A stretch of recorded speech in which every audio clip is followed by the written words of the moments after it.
Olá, tudo bom? Sou Francisco Mateus Barros das Chagas e a convite do terceiro Congresso de Práticas Interdisciplinares e Sustentabilidade, vou estar abordando nesse mini curso de algumas horas a elaboração de projetos de pesquisa. Para esse evento de hoje, vamos tentar trazer um pouco da discussão, do debate a respeito de práticas comumente encontradas na indústria, no mundo empresarial, mas que também tem um grande valor, né, se nós conseguirmos trazer e dialogar com o mundo da pesquisa. Então, a ideia é trazer essa diversidade, mesclando o mundo empresarial e industrial com o mundo acadêmico. Estou trazendo um pouco sobre minha formação antes do início do conteúdo propriamente dito. Eu sou engenheiro mecatrônico por formação. Posteriormente, realizei um MBA em Gestão de Projetos pela Fundação Getúlio Vargas. Fiz a certificação PMP, Project Manager Professional, pelo Instituto PMI, maior instituto em gestão de projetos. Fiz uma especialização em produção pecuária, agropecuária, que é uma paixão que eu tenho, e também um mestrado em gestão de tecnologia industrial. Ao longo dessas formações acadêmicas, sempre voltadas para o mundo industrial, mas que ao longo do mestrado eu entendi que existe sim possibilidades incríveis de mescla e meios de acelerar, de catalisar os resultados da pesquisa, uma vez que nós consigamos trazer da indústria para o mundo acadêmico.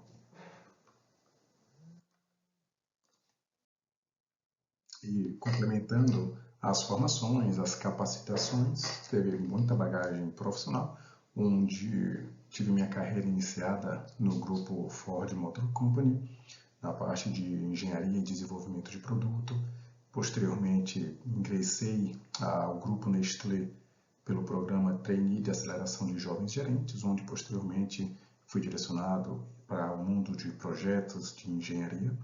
Sequencialmente, fui gerente de pesquisa, de projetos de pesquisa junto ao Senai Cimatec, e então percebi que cabia-se a construção e o lançamento de uma empresa própria, justamente para conseguir mesclar esse conhecimento da indústria com o conhecimento acadêmico.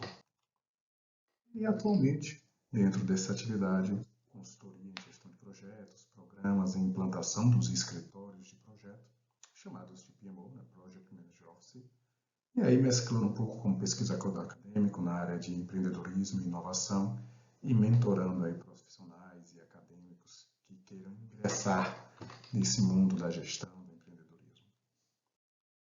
E aí trazendo agora o assunto de hoje, trazendo então o projeto que ele amplamente debatido, de uma altíssima flexibilidade, porque quase tudo pode ser enquadrado no projeto, desde que seja um empreendimento temporário.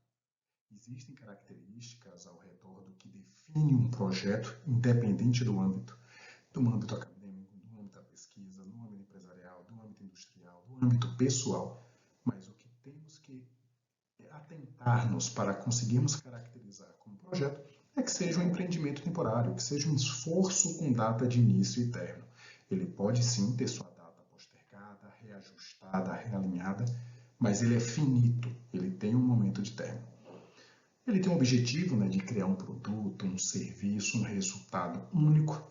A não repetibilidade é o que traz também uma característica marcante de projetos. E ele é planejado e executado dentro de um conjunto muito específico de parâmetros.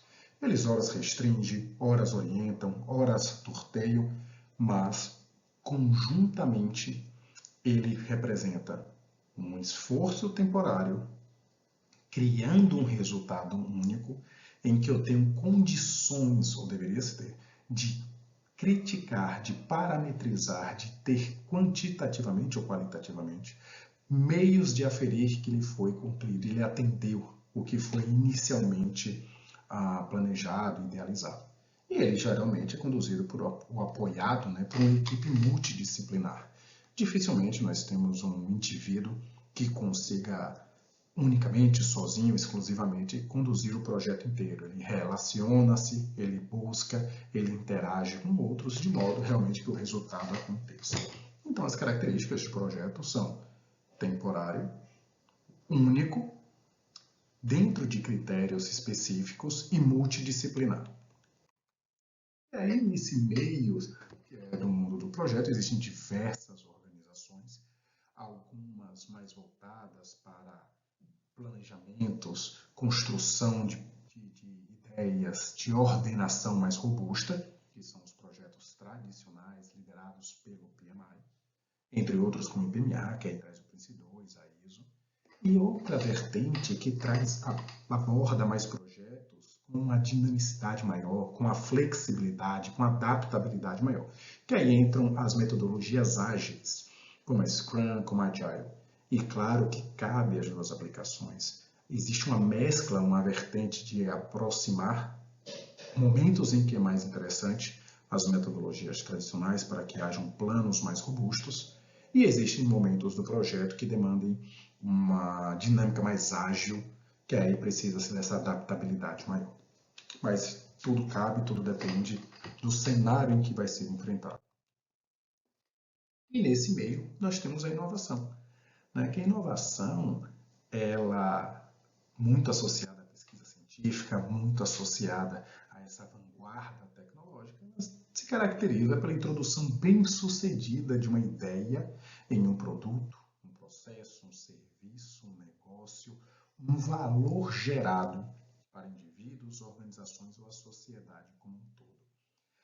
O valor agregado em transformar a ideia em um benefício a uma parcela da sociedade é o que caracteriza a inovação. Ele pode envolver a criação de algo totalmente novo, uma melhoria significativa a algo previamente existente, e geralmente é associado à originalidade, à criatividade, né? A capacidade de resolver problemas ou agregar valor de maneiras mais novas, mais eficazes. Então, para termos a inovação como conceito, nós temos a implantação de ideia, a conversão que origina-se da ideia, até o benefício a uma parcela da sociedade, e que pode ser algo totalmente novo, uma melhora gradual, mas que sempre embasado aí numa originalidade, né? Nós temos aí uma comparação, né, do que seriam os projetos, independentes de tradicionais ou ágeis, e a gestão da inovação. São temas que nós temos que trazer no mundo de hoje, justamente porque a pesquisa ela transita esses ambientes. Ela transita no desenvolvimento de uma parcela da sociedade inovativa, como ele transita para trazer um benefício a uma parcela da sociedade. Por esse motivo, né, hoje nós trazemos esse ponto, em darmos atenção que projeto, eu tenho um escopo bem definido, tenho requisitos, eu tenho prazos, eu tenho uma duração muito definida, eu tenho uma ordenação, uma coordenação dos recursos, uma vez que são muito bem delimitados, para justamente fazer uma entrega final de um valor, num prazo, dentro de um orçamento. Quando nós vamos para a inovação, o principal objetivo é transitar da ideia para o benefício à parcela da sociedade. Nesse meio tempo, nós temos um grau de incerteza muito grande a ser administrado. O próprio processo da inovação traz isso. E aí, claro que nós temos que avaliar justamente o investimento em tempo, recursos financeiros para que esse valor à sociedade seja alcançado. E aí a gestão desse processo acaba se tornando bem complicado, bem complexo. Então vamos iniciar agora a tratar um pouquinho dos modelos, né, de gestão, como abordá-los. Vamos dar uma pincelada mais rápida sobre a gestão ágil, já que ele representa uma fatia menor dos modos operantes da gestão de uns projetos, e depois vamos um foco um pouco maior na tradicional em cascata, uma vez que ele representa, né, a maior parte dos projetos. Então, a gestão ágil, que vem com esse dinamismo, com essa flexibilidade e adaptabilidade, existe uma abordagem de muito maior interação entre os membros da equipe, entre os fomentadores da pesquisa ou do projeto, e ele tem uma ideia incremental de desenvolvimento. O foco estão nas entregas mais curtas e que agregue valor ao cliente ou ao beneficiário do projeto. Existe uma colaboração muito mais intensa da equipe, né, que na maioria dos casos é uma equipe multidisciplinar, a depender do momento do projeto, com maior quantidade de disciplinas, ora com menor quantidade, mas que existe sempre uma flexibilidade de resposta à mudança. Essa mudança ela é muito originária pelo próprio processo inovativo. Ela é originária das incertezas abordadas no início. E as frequentes entregas a serem construídas, a serem validadas, exigem um grau de interação muito maior.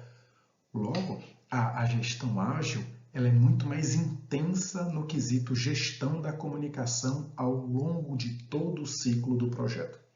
Projetos caracterizados e direcionados para a gestão ágil, ele demanda de ciclos de contato e validação e a dosagem de expectativas constantes, justamente para que o valor agregado incrementalmente ele aconteça ao longo do projeto como um todo.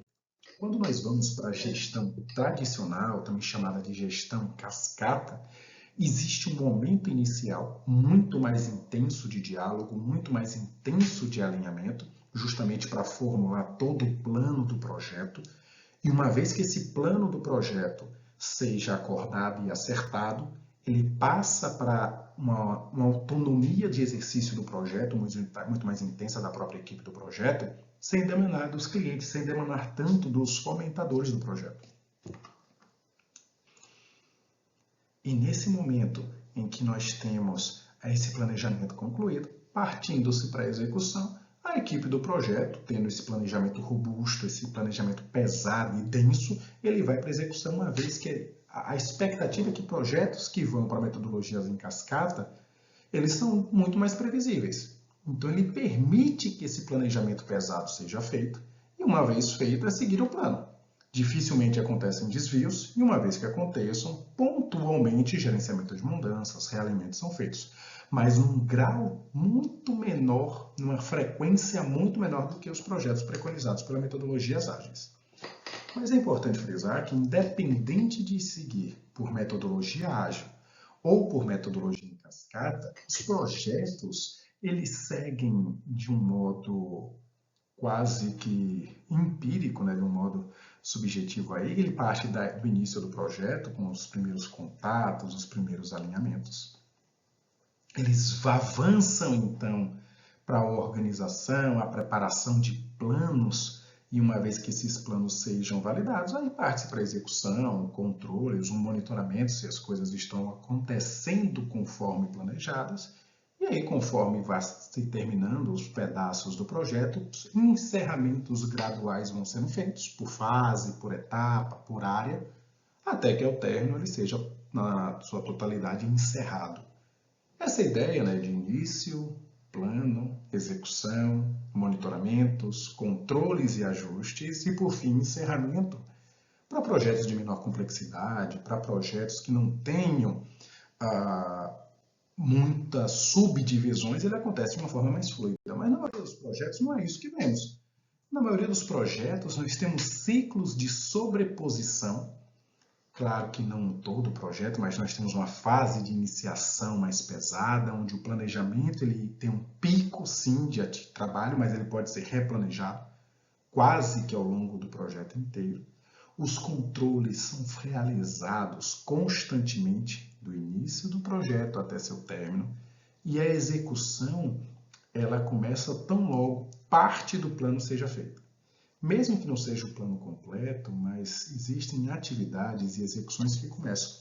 E por conta disso, as execuções se avançam, são construídas, os resultados, o valor agregado do projeto, e por fim os encerramentos das múltiplas fases, até que por fim culmine na finalização, no encerramento total do projeto. Então existe essa mescla dessas áreas de iniciação, planejamento, execução, controles e por fim os encerramentos. E aí cabe sim, né, a competência, né, de todas as áreas ao longo do projeto inteiro.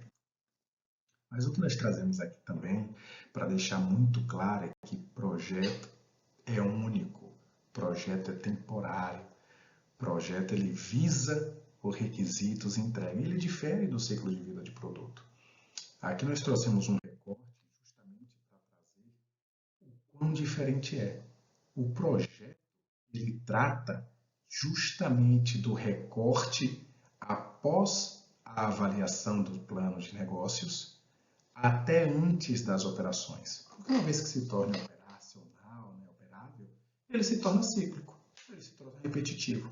E a natureza do projeto é que ele seja único, ele seja finito, ele seja, né, ele ter um valor, um empenho, um serviço único entregue, e ele não consiga se repetir, né, para o que é tido como um ciclo operacional. Então, o recorte que nós fazemos do que é a gestão de projeto, ela vem do plano de negócios, assim digamos, até antes do início das operações. E para nos apoiar, né, no que seja esse mundo da gestão de projetos, vamos trazer aqui o que é preconizado pelo PMI, o maior instituto, né, em gestão de projeto, que preconiza as práticas, as recomendações voltadas para a maior parte dos projetos. E essa gestão tradicional de projetos, gestão em cascata, ela parte de múltiplas áreas de conhecimento que se distribuem naquelas fases de projeto que nós dissemos anteriormente. Anteriormente, nós dizemos que nós temos a iniciação, planejamento, execução, controle e encerramento. Estas são as fases do projeto. Nesse momento aqui nesse slide, nós estamos trazendo as áreas de conhecimento que existem sobre projetos. Ao longo do projeto, no quesito gestão.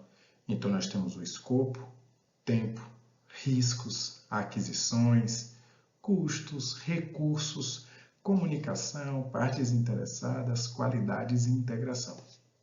Muitas dessas áreas de conhecimento acontecem ao longo do ciclo de vida do projeto, algumas mais na iniciação, algumas mais no encerramento, outras no planejamento, na execução, no monitoramento. Mas essas áreas de conhecimento, elas transitam ao longo das 5 fases. E é pertinente, né, termos a competência para aumentar a previsibilidade, para aumentarmos a taxa de sucesso, que é o atendimento dos requisitos, no prazo e no critério que nós fomos acordados.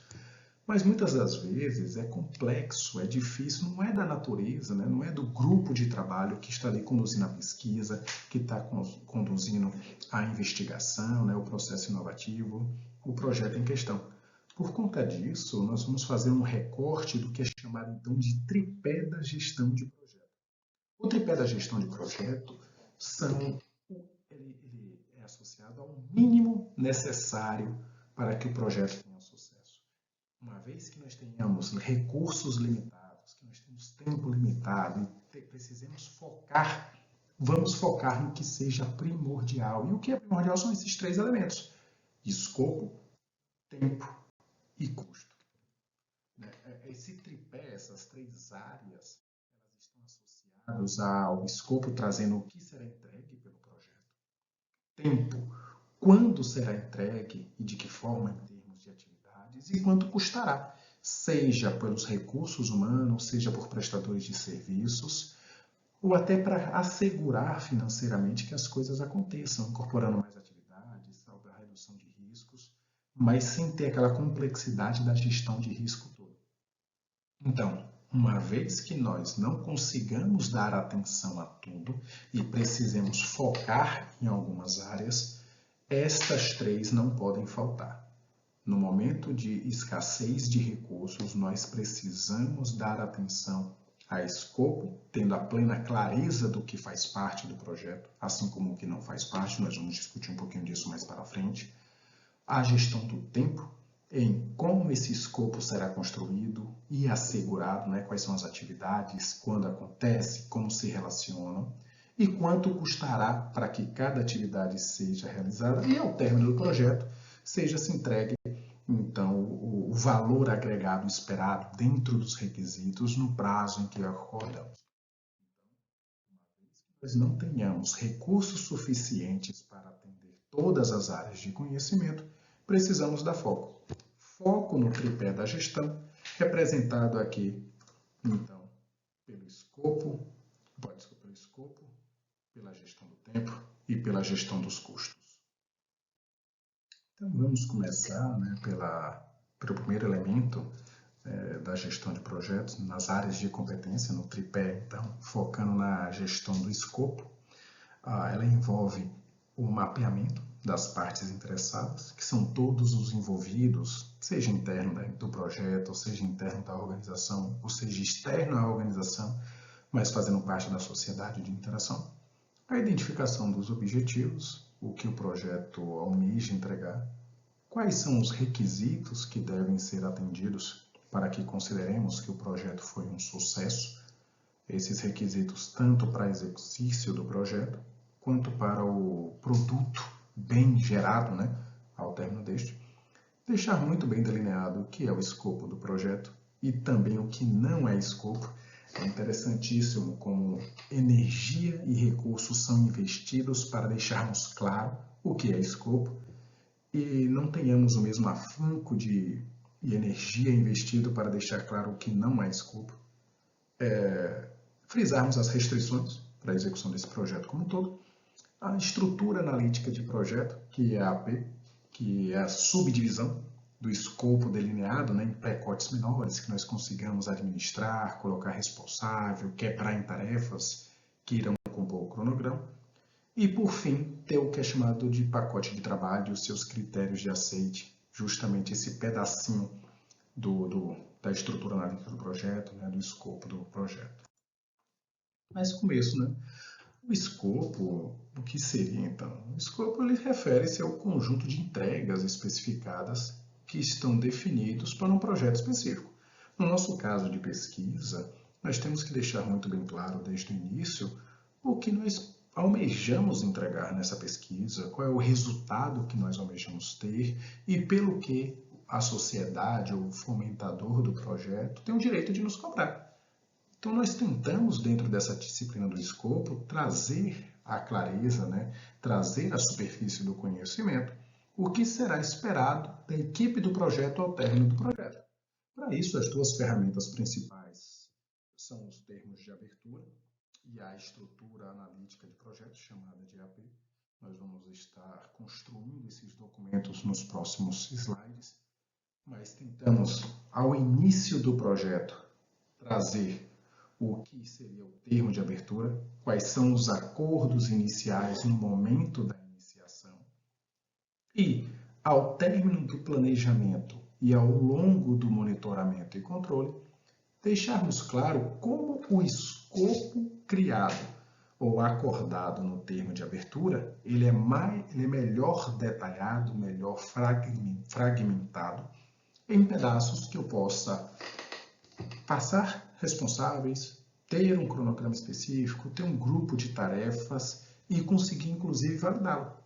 Ter partes do projeto que eu consiga gradualmente ser validado e entregue pelo cliente, pela parte interessada, envolvida, justamente para que dê confiança passo a passo. E como é que isso tudo acontece? Existe aqui um grupo de atividades da identificação das partes interessadas, né, dos envolvidos, definição de objetivo, levantamento de requisitos e das restrições, deixar muito bem claro o que é o escopo, o que não faz parte do escopo do projeto. Entendendo o que é o escopo do projeto, fazer a quebra dele, construir os pacotes de trabalho, que agrupados são a estrutura analítica de projeto, estabelecer os critérios de aceite para cada pacote de trabalho, documentar todo esse avanço, toda essa construção, do responsável, do modo como será feito, quem o valida que esse pacote foi entregue. E, por fim, fazer essa entrega gradual por pacote e, por fim, a entrega final do projeto. Claro que sempre fazendo uma documentação sólida, sempre guardando essa biblioteca de conhecimentos. E aí, começando pela identificação das partes interessadas, né? Essa identificação ela representa, né, todos os colegas da pesquisa, financiadores, órgãos regulamentadores, a quem o projeto consulta, para quem o projeto pede autorizações, validações e, por fim, até aqueles que serão beneficiados pelo projeto. Então, o mapeamento de todos os envolvidos e impactados pelo projeto cabe nesse mapeamento. E para mapear existem diversas formas. Existe na forma de organograma, onde nós desmembramos por áreas funcionais, né, ou áreas beneficiadas pelo projeto. Também pode ser feito na forma de tabela, colocando as áreas, função, se ele apoia ou não apoia o projeto. São informações riquíssimas, pois esse apoio ou contrário ao projeto não é necessariamente que o contrário ele vai lutar poupar ou investir energia para que não aconteça. Mas esse contrário tem muito sentido a respeito de é necessário pedir validação, é necessário uma etapa ou um investimento de energia para que uma validação, licenciamento seja feito para que o projeto dê andamento. Isso acontece muito com comitês de ética, com órgãos regulamentadores, com órgãos normativos, que licenças ou outorgas têm que ser solicitadas e aprovadas antes que algumas atividades específicas do projeto possam ser encaminhadas. E aqui outra informação importante é se essa interação ela é forte ou fraca. Então eu posso ter apoiadores fortes, apoiadores fracos, opositores fortes, opositores fracos. E claro que cada perfil demanda uma comunicação, demanda um grau de interação, demanda um esforço. Em muitos casos, um mau mapeamento dos envolvidos, das partes interessadas do projeto, podem desencadear a negligência na gestão e inviabilizar, postergar resultados e inviabiliza, em alguns. Um exemplo clássico é algum órgão regulamentador que foi negligenciado no mapeamento, ele tem uma posição de contrário forte e, por esse motivo, o projeto negligenciou a boa gestão, negligenciou os alinhamentos necessários e culminou num bloqueio, numa necessidade de 3 meses, uma importação de algum produto, de algum insumo que demanda de uma liberação mais morosa, que tem etapas adicionais, e isso não foi planejado, e aí ocasiona uma espera de 4 meses, 5 meses, e até um pouco mais que isso, para que uma importação seja liberada e consigamos dar continuidade. Então, cabe muito bem um bom mapeamento das partes interessadas para que nós consigamos tirar o máximo proveito dos apoiadores, de quem quer que o projeto aconteça, e dos opositores, dos contrários, para que nós façamos uma boa gestão, para que não tenhamos dificuldades ou negligências por parte do time do projeto e atrasos possam acontecer. Outra forma é na forma de mapa, similar a um mapa mental, né? Onde eu consigo ver toda essa rede, toda essa teia de relacionamentos junto ao projeto. Mas o ponto aqui é, nós temos que deixar muito bem claro quais são as partes interessadas que apoiam o projeto, seja um apoio fraco, seja um apoio forte, e também quem é contrário ao projeto, quem é um opositor ou traga alguma dificuldade adicional para que o projeto aconteça. Seja um contrário fraco, seja um contrário forte. Justamente para quê? Para que nós consigamos tirar o máximo proveito dos apoios fortes, para que nós consigamos administrar quem é contrário, quem se opõe ao projeto de um modo forte e fraco, para que não tenhamos dificuldades, problemas e até a inviabilização de alguns projetos. Com isso, nós passamos pela parte interessadas e dos envolvidos, mas uma vez que nós saibamos quem são eles, nós conseguimos agora definir os objetivos do projeto. Os objetivos, né, eles estabelecem ou preconizam, de uma forma geral ou específica, o que é esperado do projeto. Os objetivos eles devem ser claros, mensuráveis, alcançáveis, relevantes e temporais, né? Quando nós ordenamos os objetivos dessa forma, eles são chamados de SMART, pelo acrônimo em inglês, onde cada letra da palavra SMART, ela significa uma palavra em inglês, nós vamos trazer aqui na frente, e elas devem responder à pergunta, né, o que se espera alcançar com essa pesquisa. O que é esperado ser alcançado por todo esse esforço que o projeto está. Então, todo esse esforço, essa dedicação feita, ela pode ser então reescrita, né, ou escrita através da metodologia SMART, trazendo o S de específico, né, ele tem que ser um objetivo claro, bem definido, inequívoco. Ele tem que ser mensurável dentro do cabível, existem objetivos que não são, né, mas para a maioria deles é possível ser mensurável, né, trazendo uma métrica para avaliação quando atingiu. Ele deve ser alcançável dentro do projeto, ele não pode ser impossível, né, ou frustrar mais do que agregar. Ele tem que ser realista nas condições do projeto, em equipe, em time, em tempo, em recursos. E aí ele vem para a forma de tempo, né, de timeline, que ele tem que ser oportuno, ele tem que ser viável de ser entregue dentro deste projeto. Nós trazemos a metodologia SMART como exemplo, que é um objetivo específico: analisar os impactos das redes sociais na saúde mental dos adolescentes. Então, ele é específico, ele é mensurável, uma vez que ele traz nesse exemplo a realizar uma pesquisa quantitativa com uma amostra de 500 adolescentes, usando escalas validadas, né, para se medir sintomas de ansiedade, de depressão, antes e depois de um período, no uso de um intervalo. Então, nós trazemos o específico, que é na saúde mental, e ele é mensurável através dessa amostra de 500 adolescentes. Ele é atingível, pois os recursos necessários para conduzir a pesquisa inclui o acesso a essa amostra representativa. Nós temos as ferramentas, temos os dados e a capacidade de análise estatística. Ela é relevante, pois compreender, né, como o uso das redes sociais afeta a saúde mental dos adolescentes é uma questão relevante, dadas as crescentes preocupações com o bem-estar psicológico nessa faixa etária. E, por fim, ele é temporal, porque uma vez, né, que conclui a coleta de dados, né, e análise em um período dentro dos meses, e a viabilidade tanto de coleta quanto a viabilidade para o tratamento, né, para os dados, para justamente a publicação de material. Então, com isso, nós trazemos a metodologia SMART um objetivo específico, a avaliação dos impactos das redes sociais na saúde. Ele é mensurável pela amostra de 500 adolescentes. Ele é atingível, pois o projeto tem acesso e os recursos necessários. Ele é relevante, uma vez que a sociedade, uma parcela desta, almeja entender o impacto dessas redes sociais na saúde mental e o bem-estar. E ele é temporalmente viável, uma vez que os recursos do projeto no seu tempo de vigência cabe à pesquisa. Dar atenção a objetivos SMART é extremamente relevante. Ter a consciência, o planejamento para entender o que é viável de ser feito e o que não é, parece leviano ser dito, mas acontece muito. Diversos projetos falham por não serem delineados, não serem planejados desde o início, para que consigamos avaliar o que é viável de ser feito.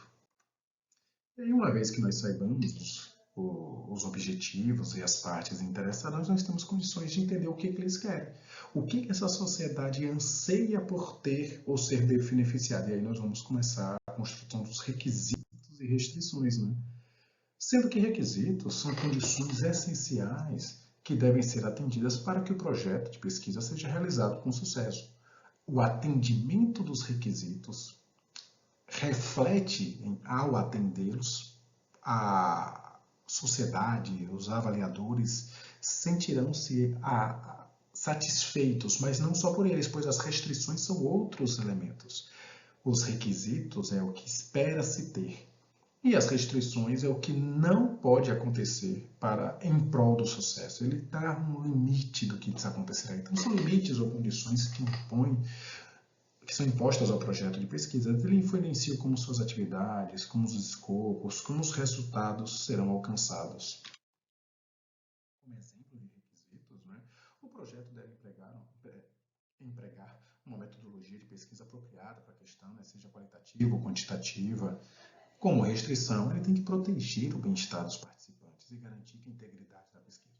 Ou seja, eu posso conduzir, no caso anterior, a entrevista, a pesquisa, as interações com os adolescentes, desde que não ponha em risco o bem-estar destes. Eu preciso, como requisito, agregar valor ao conhecimento na área de estudo, propondo novas teorias, conformando ou refutando hipóteses existentes. Como restrição para o estudo, deve ser utilizado somente fornecedores e prestadores de serviço local. Eu posso construir e desenvolver todo o conhecimento, desde que eu use uma equipe local, eu use o desenvolvimento em competência local. Então, esse balanço de requisitos e restrições vão dando nortes aos. Uma vez que nós tenhamos essa construção dos passos anteriores, é momento de investir energia do que é o escopo do projeto e o que não é escopo do projeto. Muitas das vezes, nós investimos muito tempo e recurso para a definição do escopo, mas não fazemos o mesmo com o não escopo. Então, devemos delimitar o escopo da pesquisa, estabelecendo, né, o que será incluído incluído e o que será excluído do trabalho. Isso pode ser feito através da elaboração de uma declaração de escopo ou descrever claramente os limites e as entregas de cada etapa. Por exemplo, uma parte do escopo é a revisão da literatura existente sobre o impacto das mídias sociais na saúde mental dos adolescentes. E parte do que não é escopo é investigar o uso de outras formas de tecnologias, por exemplo, videogames, smartphones, para fins não relacionados a mídias sociais, porque daria uma amplitude muito maior. O foco desse estudo são os impactos das redes sociais. Então, está excluso a análise de todas as outras interações com as mídias, com as interfaces eletrônicas. Faz parte do escopo o desenvolvimento de uma metodologia de pesquisa adequada para a coleta de dados sobre o uso das mídias sociais e os indicadores de saúde mental dos adolescentes. Algo que não está incluso, que não é escopo, é realizar intervenção ou aconselhamento direto aos participantes da pesquisa, sejam caso eles tenham indícios de problemas de saúde mental identificados durante o estudo. O objetivo é avaliar o impacto, não é tratar, uma vez que o tratamento se torna muito mais longo, muito mais custoso e o projeto não tem a capacidade e os recursos necessários para fazer tal abordagem. Com isso, a gente tenta deixar claro o que faz parte do escopo e também o que não faz parte do escopo, para desde o início não surgirem perguntas. Nossa, foi identificada a necessidade de intervenção, por que não fez? Porque o projeto não planejou recursos suficientes para tal. Existe uma orientação de que, olha, procura isso, investiga, vamos dar uma orientação. Mas os cuidados e os tratamentos estão exclusos. Isso é importante de ser feito. É importante, desde o início, deixar claro o que pode ser esperado e o que não pode ser esperado, justamente para dosar frustrações, expectativas com todos os envolvidos do projeto. Então, uma vez que nós saibamos o que faz parte do projeto e o que não faz, está na hora de construir estruturadamente a estrutura analítica do projeto, em que a EAP, a estrutura analítica do projeto, é dividir o escopo do projeto em pacotes menores. É uma forma de visualmente entendermos o que compõe o escopo do projeto. Então, ela é hierárquica, as entregas do projeto são decompostas em pacotes menores. Existe um detalhamento, cada componente é suficiente para representar uma atividade a ser feita. Ele é decomposto. E nessa estrutura aqui no slide, nós conseguimos ver isso. Nós temos a representação do que é o projeto como um todo. Temos um segundo nível de organização. Um terceiro nível de elementos, para no quarto termos os pacotes de trabalho. A partir desse quarto nível, nesse caso em questão, que é chamada de pacote de trabalho, o próximo passo são as tarefas. Mas o que isso representa? Ela representa que eu tenho um projeto, que eu tenho a parte de detalhamento técnico, eu tenho equipamentos, eu tenho serviço, eu tenho inspeções e miscelâneas operacionais. Então, com esse nível de ordenação, eu consigo entender, poxa, quais são os projetos, quais são os protocolos, quais são os detalhamentos de design feitos, quais são os equipamentos envolvidos, quais são os serviços que serão conduzidos, quais são as inspeções feitas. São formas de, visualmente, eu transcrever o que é esperado do projeto nos seus pequenos passos até a conclusão final. E uma vez que eu tenho esses pequenos pacotes de trabalho, eu consigo definir os critérios para eles, como é que eles serão aceitos. Estabelecendo, então, os critérios de aceitação para cada pacote de trabalho, eu consigo associar para cada pedaço um responsável e um validador. Eu defino os critérios que serão usados para avaliar se o resultado da pesquisa atende aos objetivos estabelecidos. Isso pode trazer critérios de qualidade, precisão, relevância ou qualquer outro parâmetro que seja acordado. Por exemplo, o escopo 1, um pequeno pacote chamado E1, é analisar os dados coletados e modelar os efeitos das mudanças numa biodiversidade. É um relatório técnico detalhado e o responsável pela análise é o estatístico Dr. X. Quando eu coloco que esse pacote está validado e finalizado, quando o relatório está feito e o responsável, o doutor, na casa aqui trazido como X, ele traz a sua validação. O mesmo vale para a coleta de dados clínicos. né, de pacientes participantes do estudo numa dieta de saúde cardíaca. São dados clínicos coletados, registrados de acordo com um protocolo lá especificado. E a equipe de coleta, liderado por uma enfermeira Y, é quem valida que todos os dados foram coletados e estão prontos para o próximo passo, que pode ser uma análise estatística, uma tabulação de dados. Mas eu tenho qual é o nome do pacote a ser entregue, qual é o requisito que deve ser atendido, ora um relatório, ora uma declaração de registro e quem é o responsável por construí-la e validá-la. Por fim, tem uma documentação completa desse escopo, um termo de abertura de projeto, né, ou num pacote geral. Ele registra todas as futuras informações relacionadas ao planejamento do escopo. Ele traz a referência do que é o projeto. Ele tem uma data de início, uma verba, data de término, quem é o cliente principal desse projeto, o que é o escopo, o que não é escopo, premissas, né, restrições, partes interessadas, alguns riscos associados. E as entregas-chaves e datas-chaves para que eu tenha, numa única página, num único documento, uma visão macro geral do que é o projeto de pesquisa. E aí, por fim, uma vez construída, né, todas essas entregas, aí cabe-se, então, a aprovação fase a fase, a aprovação pacote a pacote, para que, por fim, tudo somado gere a aprovação. E isso é importante a gente frisar para que não se negligencie os registros de cada etapa. Revisar o plano de escopo, né, com as partes interessadas, garantir que esteja tudo completamente alinhado, que as expectativas sejam administradas, para que, ao término de cada etapa, de cada pacote, não hajam frustrações, para que tenhamos a clareza do que é esperado. E aí fazer a formalização, seja por uma ata de reunião, seja por um e-mail, seja por uma carta de aceite.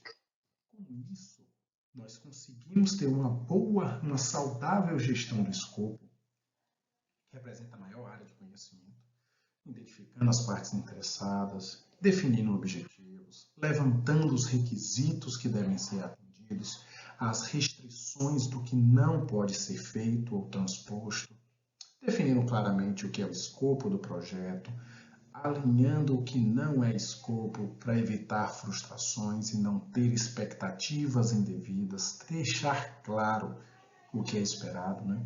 Estruturar esse escopo maior em pequenos pedaços, em pequenas partes chamadas de pacote de trabalho, para que cada pacote desse eu consiga construir critérios de aceite, responsáveis, validadores, meios de execução e registro. E aí documentar todo esse plano, esse alinhamento feito, e aí construir entrega, aprovação, até que ao término do projeto eu consiga a aprovação final.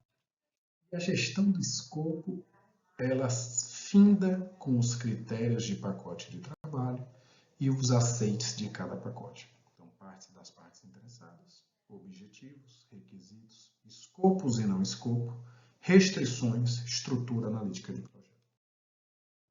Essa organização, ela tentou trazer aqui, né, de um modo mais sucinto, um modo mais rápido, o que é a gestão do escopo. Tentamos aqui trazer o que é o mínimo necessário para a gestão do escopo. A próxima disciplina, a próxima área de conhecimento, no tripé, que nós tratamos desde o início, é a gestão do tempo. Cabe uma pausa, caso queira uns 5 minutinhos para uma água, mas em alguns instantes a gente retoma com a gestão do tempo. Retomando, né, com a gestão do tempo, a gestão do tempo ela é mais curta do que foi a gestão do escopo. Ela parte dos pacotes de trabalho, né, do acordo das entregas a serem feitas. Acontece as atividades, né, para que cada entrega seja realizada, o sequenciamento das atividades, uma associação para cada atividade dos materiais e dos recursos envolvidos e, por fim, a compilação em forma de cronograma, né, um modo de organizar todas essas informações. Então, a gestão do tempo ela refere-se às atividades necessárias para construir ou proteger a realização, né, do escopo para um projeto específico. Ela parte da definição das entregas acordadas, existe a quebra, né, dessas atividades que constrói sequenciamento, materiais, recursos. O que nós vamos fazer agora é justamente etapa etapa até a construção do cronograma, iniciando pela ordenação das fases do projeto. Desde o início, que a boa construção da estrutura analítica de projeto, né, da EAP, idealmente é que ela seja quebrada ou agrupada em fases. Que eu consiga, no exemplo aqui, ter a parte de projetos, parte de equipamento, parte de serviços, inspeções e, por fim, a parte operacional. Uma vez que eu ordene a estrutura analítica de projeto por grupo faseado, eu começo que o último nível é a ordenação das tarefas necessárias para a construção de cada uma. Eu pego cada pacote de trabalho e listo as atividades que são necessárias. Uma vez que eu saiba essas atividades, eu as sequencio. Se são atividades que terminam juntas, que iniciam juntas, que uma precisa terminar para a outra iniciar, ou caso que alguma precise iniciar para a outra terminar. Nós vamos trazer aqui exemplos, né, de cada uma destas, justamente para ficar mais claro. Então, a palavra término, são atividades, por exemplo, que é uma preparação de qualquer coisa que seja, tem que terminar junto com uma instalação. Eu tenho um posicionamento de um equipamento que ele tem que terminar junto com a mobilização dos recursos, né, para operar tal equipamento. Elas devem terminar juntos para que o equipamento chegue quando a equipe esteja no local. Outra forma é que o início começa junto. Por exemplo, tão logo eu tenho a primeira coleta de dados, eu consigo executar os testes. Elas iniciam juntos a coleta e a execução dos testes, mas que a execução dos testes acaba demorando um pouquinho mais, né, pensando nessas barrinhas como a duração em tempo. Existem atividades que eu preciso que uma termine para a próxima começar, chamada término e início. Então, por exemplo, uma preparação de amostras, ela é terminada essa preparação para que, após o preparo, a análise laboratorial seja conduzida. E, por fim, uma que precisa iniciar para que a próxima termine. Por exemplo, a mobilização de recursos humanos da própria equipe, ela inicia para que depois eu consiga desmobilizar os prestadores de serviço. Então, eu tenho um início de uma mobilização para que eu consiga executar uma desmobilização.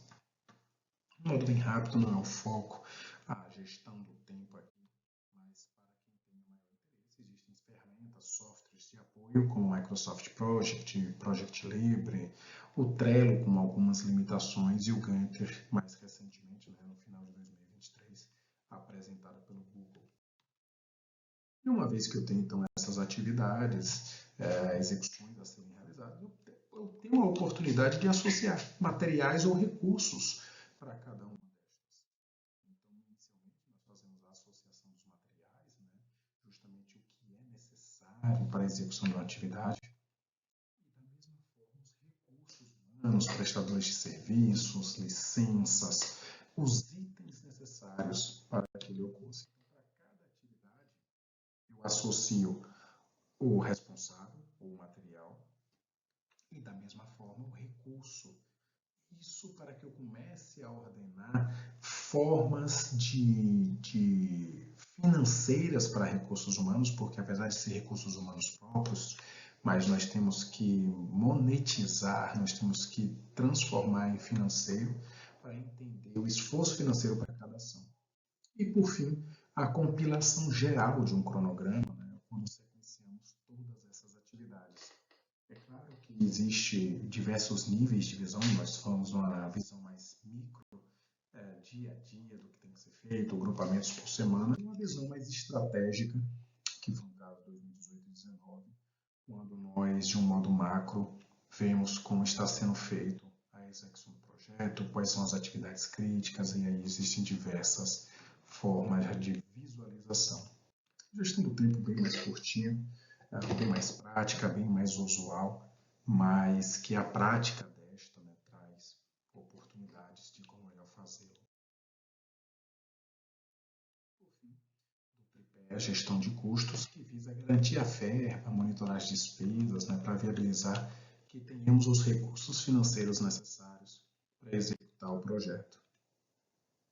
Então, a gestão de custo, né, ela refere refere-se, né, à gestão das finanças, entradas e saídas para a concepção do escopo e das atividades de um projeto.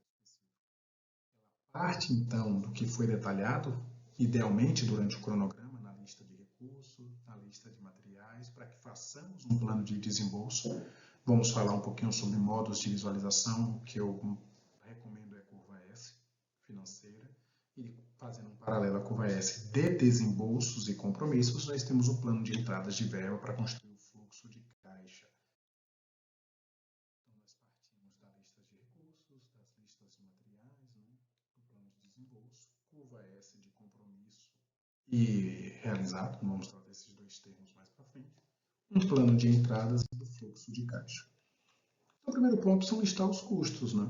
Todos os recursos, né, que sejam insumos necessários para as realizações das atividades, incluem pessoas, colaboradores, aluguel, equipamento, disponibilização de tecnologias, itens que precisam ser desembolsados para a execução da atividade.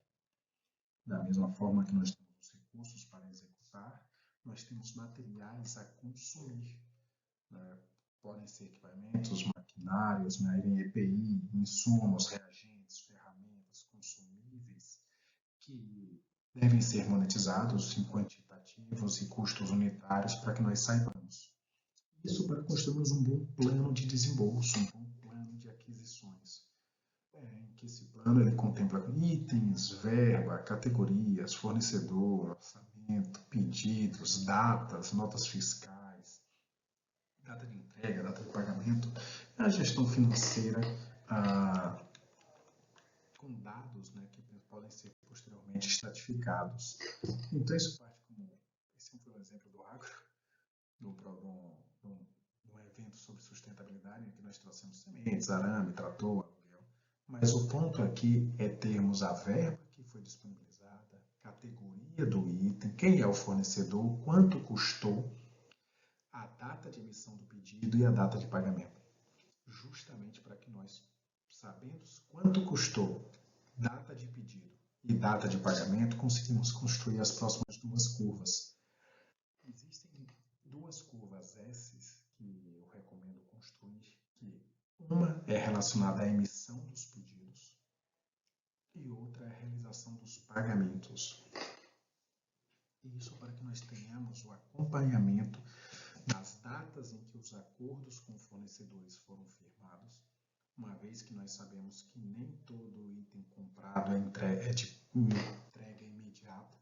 Existem alguns itens que demandam importação, alguns itens que demandam fabricação, e não sendo assim de prateleira, que podem rapidamente ser entregues. Então é saudável que nós tenhamos um controle sobre a emissão de pedidos, que nós saibamos os prazos de entrega e depois, posteriormente, as datas de entrega, de pagamento, justamente para construir curvas de compromisso, que são associadas aos pedidos de compra, e curvas de pagamento, de desembolso, que são associadas à entrega dos itens, dos serviços.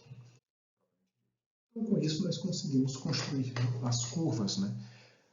Nesse caso, em laranja, a curva de compromisso, e em verde, as curvas de realizado, de desembolso, trazendo então um pontilhado para o planejamento original e as maciças em relação ao que foi realizado.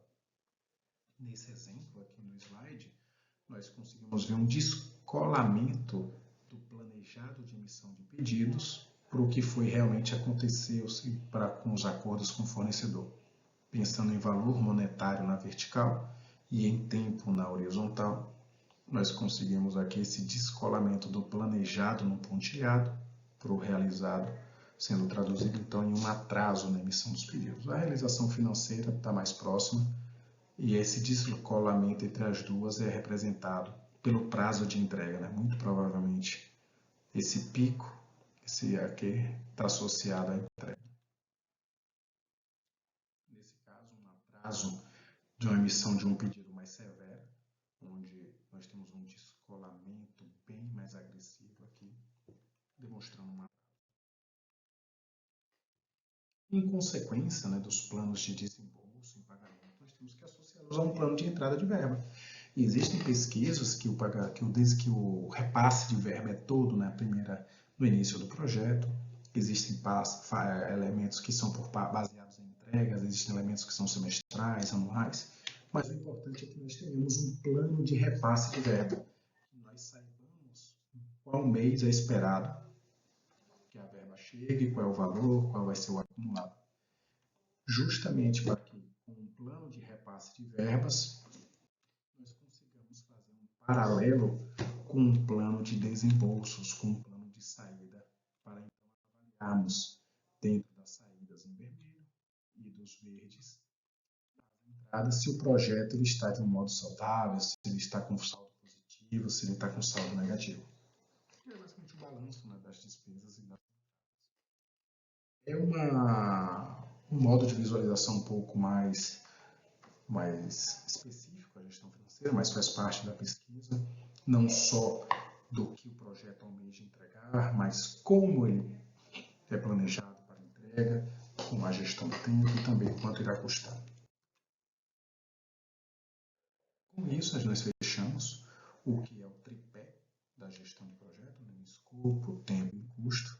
O escopo trazendo o alinhamento com todos os envolvidos, os objetivos, o que faz parte do projeto e os critérios de aceite.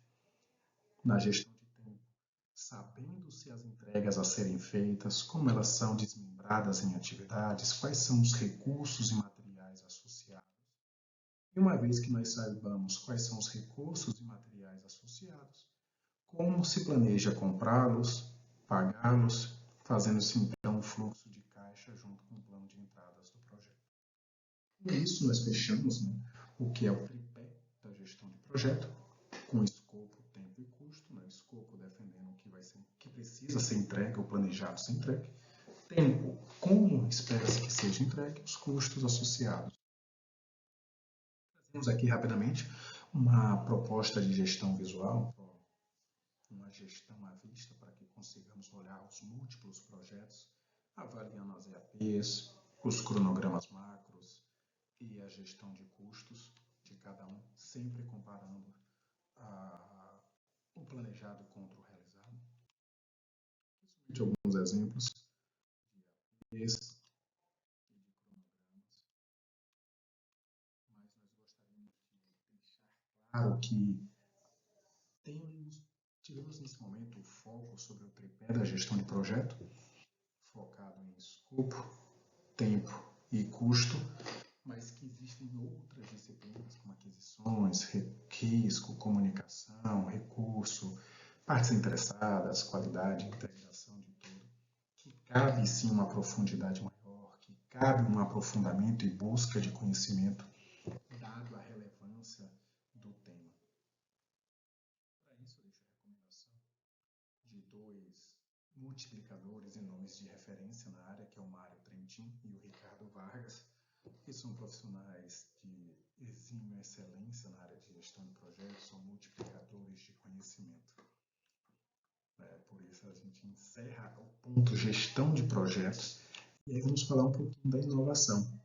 Trazer um foco sobre a inovação dentro da pesquisa, dentro de projetos, para que consigamos, uma vez que nós discutimos como gerir, como fomentar agora a pesquisa.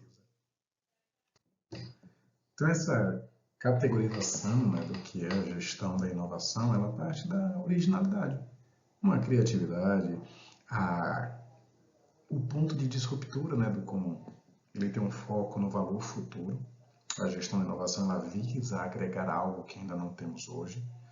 Ela se baseia na integração, né, de times multidisciplinares para que estes trabalhem juntos, né, focados, e aí gerir, administrar essa grande quantidade de incertezas e riscos que permeiam, né, o ambiente da inovação. A inovação, por definição, ela vem da introdução bem-sucedida de uma ideia em um produto, processo, serviço, um negócio, que gere valor para uma parcela da sociedade, né? Indivíduos, organizações ou a sociedade como um todo. Pode envolver, então, a criação de algo totalmente novo ou a melhoria significativa de algo existente, geralmente associado, então, à criatividade, originalidade, capacidade de resolver problemas ou situações de uma maneira mais simples ou eficaz. E é bom e interessante fazermos um recorte que, inicialmente, nós tratamos do que é a gestão de projeto, tratando do ciclo de vida, né, na fase de iniciação, planejamento, execução, monitoramento, controles e encerramento. Mas o que nós vamos tratar um pouco mais aqui é de uma etapa anterior. Ela parte do ciclo de vida de produto, mas não o produto como comumente associado a um item de prateleira, a um serviço, né? Algo que é prestado no mercado, no comércio, no meio das finanças, na geração de receita, mas sim como um resultado, um bem a avançar. E aí existem diversas formas de oportunidade, né? Quando nós entendemos uma lacuna, começamos a partir das interações, entendemos os desafios, analisamos e priorizamos ideias de como satisfazer e partimos para a parte de implementar para gerar um valor a uma parcela da sociedade ou ela inteira.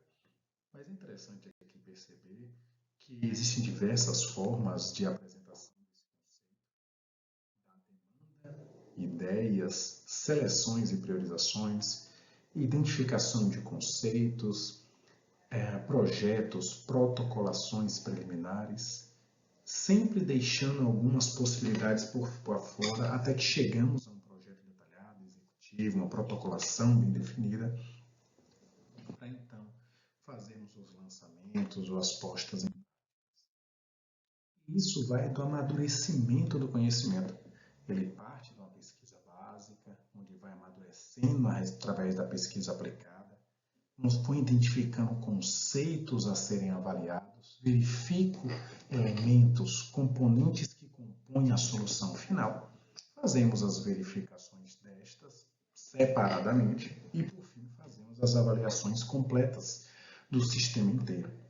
E aí, então, vamos para os protótipos, para os laboratórios, para a prova de conceito do que foi dimensionado, para então desenvolver a solução completa. Então, quando nós trazemos para o mundo da pesquisa, nós temos um processo de inovação, né, que parte das estratégias almejadas para a pesquisa, né, existem propostas de investigação, tudo isso na fase da ideação. Começamos a tentar trazer um foco um pouco maior, compilando dessas propostas aquelas que fazem sentido serem ordenadas. Começamos a trazer o engajamento por conceitos de solução e as propostas, e aí partimos para as análises. Uma vez que eu tenho a primeira proposta feita, começo a analisar e algumas delas são aprovadas para então serem convertidas em projetos. Nesse processo de pesquisa, né, nesse processo de aprofundamento e desenvolvimento de conhecimento, existem diversas estratégias e aí cabe um momento em particular só para tratar disso. Nesse momento, vamos de um modo mais simples, em que precisamos ordenar tudo isso. E para a ordenação, existe um básico funil da inovação, onde todo esse mundo de ideias e possibilidades é estruturado e ordenado de modo a extrairmos uma proposta ou algo mais sinérgico, mais integrado. Então, partimos de que o objetivo final de qualquer atividade é sempre um produto. A inovação, ela parte não esse produto de prateleira, não é um produto, um item a ser comprado, mas é um resultante do projeto ou do processo de inovação. Para se desenvolver na tecnologia, o processo é necessário entender qual é o resultante, o beneficiário deste, né, entender que parcela da sociedade será beneficiada.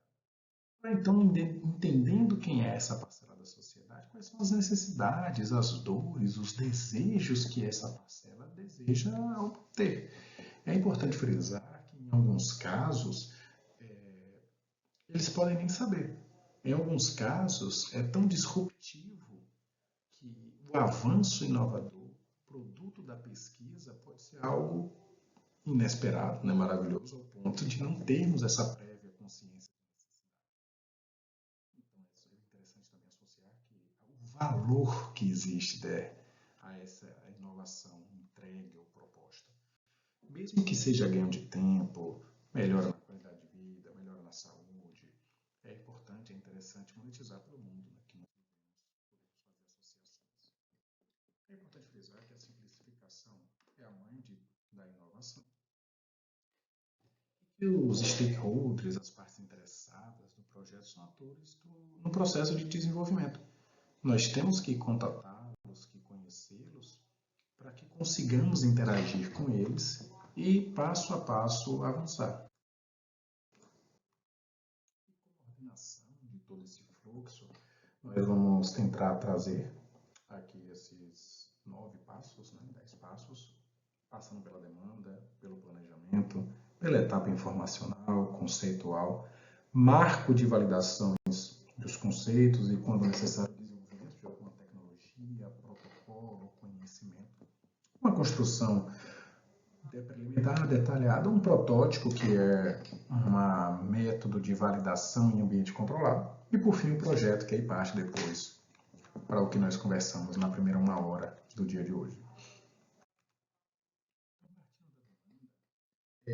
Essa etapa ela parte da fase inicial de entendimento, de orçamentação e um pré-planejamento para início desse processo de pesquisa, desse processo de inovação.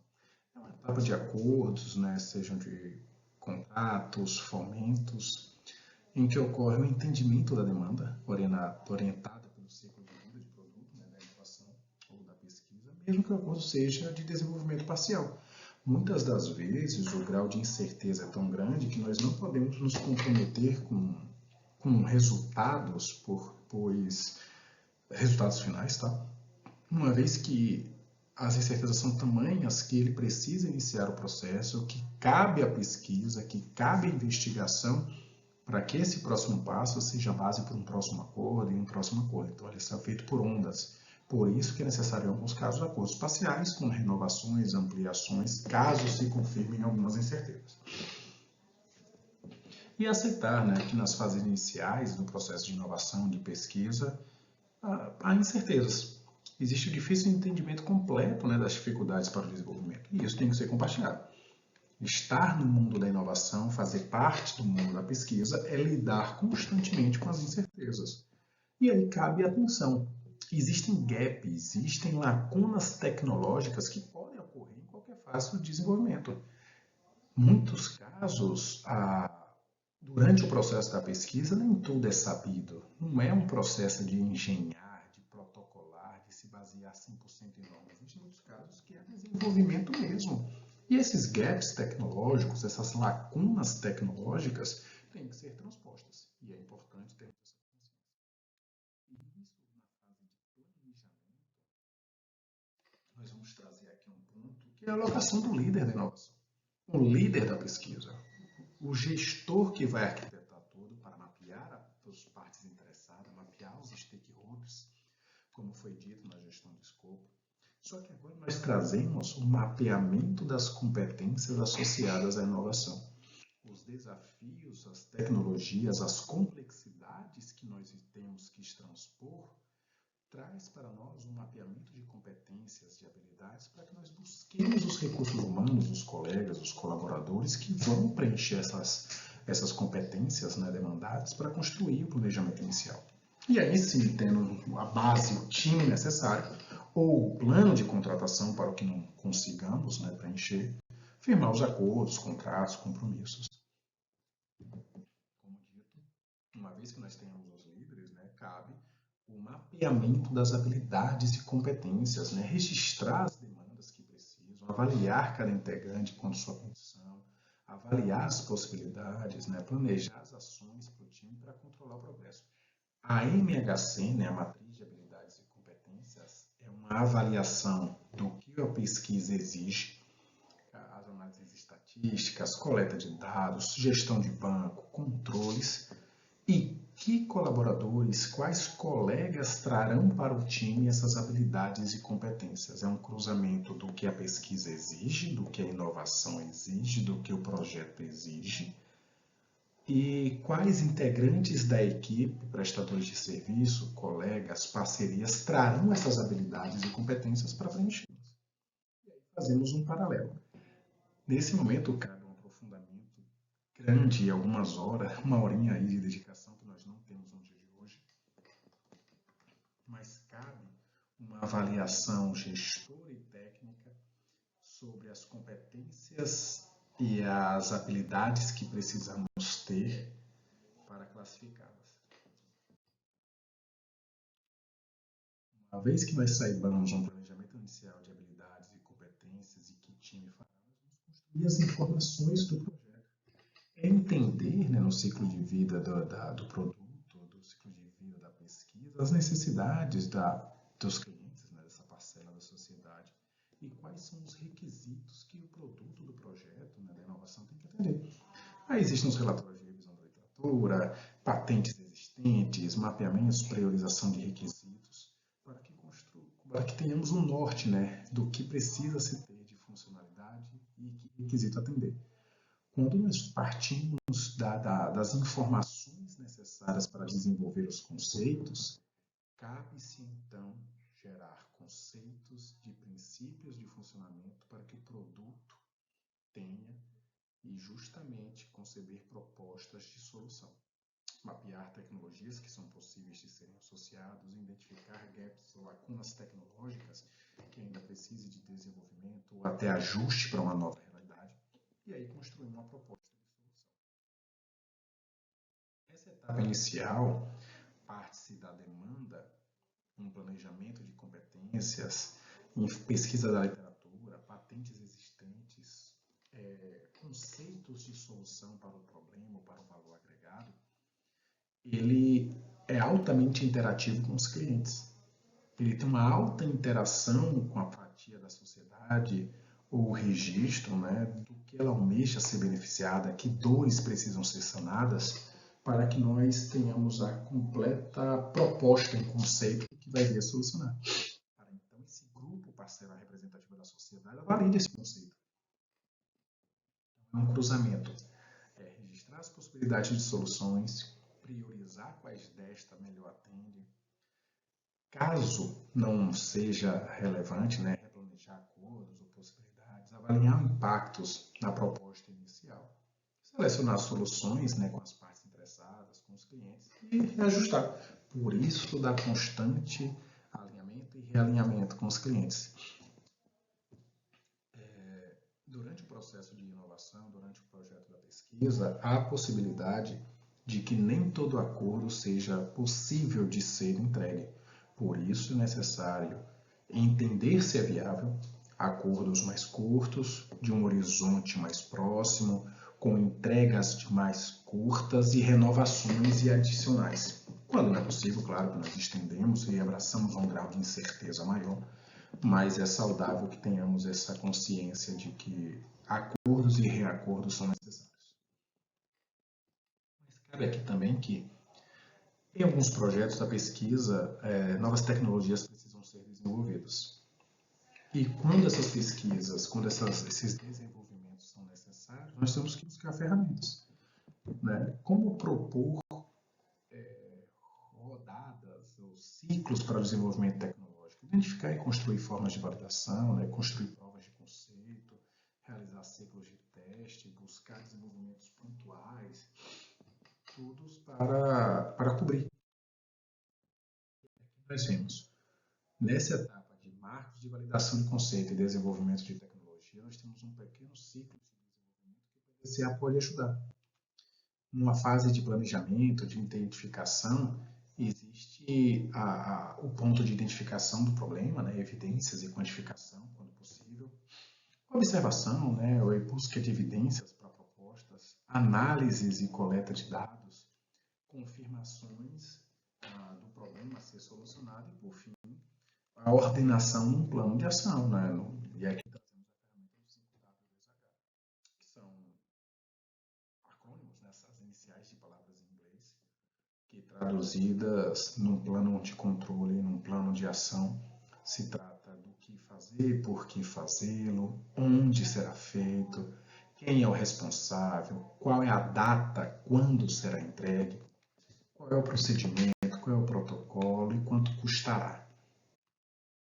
Uma vez que nós saibamos o que fazer, nós vamos para o fazer propriamente dito, que é a divulgação desse plano, né, mobilização dos recursos e executar e monitorar cada uma das atividades no 5W10H, nesse plano de ação, e aí fazer os devidos registros, né, para que possam ser verificados na etapa 3 de check E aí, comparação se a proposta tecnológica foi estabilizada, se foram identificados gaps ou necessidades secundárias e a confirmação da proposta feita, para que então seja padronizada, documentada, divulgada e, se possível, um novo teste para que seja replicado em novos dados, reafirmando, né? E aí, sempre que possível, celebrar, né, as conquistas, celebrar o ato de desenvolvimento para que seja entregue, por fim, nessa tecnologia, esse desenvolvimento de planejamento, realização, verificação e registros. Uma vez que a tecnologia é completa, cabe-se, então, o detalhamento preliminar, composto pela composição ou desenvolvimento de subsistemas e interfaces entre eles, para que compilam, né, as soluções finais, agrupando conceitos, priorizando como eles se encaixam no que seria chamado de pré-projeto. Uma vez validado e viabilizado, vamos para a engenharia detalhada, para um detalhamento técnico, uma coleta detalhada, justamente para que sejam especificados nas normativas existentes, ou caso tenha sido um desenvolvimento tecnológico ou protocolar, que ele seja documentado, tabulado, padronizado, criticado, né, caso hajam outros grupos ou fontes, e aí construir os relatórios da proposta de inovação dita, para que chegue ao ambiente prototipal.